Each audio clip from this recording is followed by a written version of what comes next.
A gentleman decided to treat a few children in the following manner. He gives half of his total stock of toffees and one extra to the first child, then half of the remaining stock along with one extra to the second, and continues giving away in this fashion. His total stock exhausts after he takes care of 5 children. How many toffees were there in the stock initially?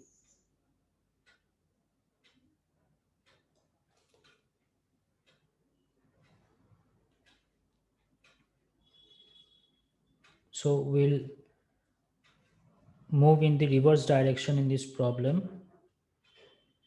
We'll count the number of toffees after giving to a particular children and before giving to a particular children.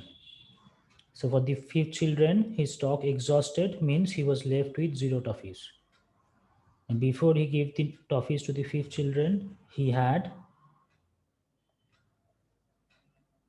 0 plus 1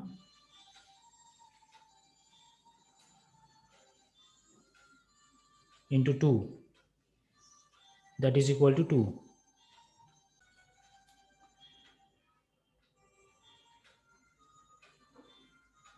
For the fourth children, this will be 2 and this will be 2 plus 1 into 2, that is equal to 6. For the third children, this will be 6. This will be 6 plus 1 into 2, that is equal to 14. For the second, this will be 14 and this will be 14 plus 1 into 2, that is equal to 30. And for the first children, this is 30 and this will be 30 plus 1 into 2, that is equal to 62.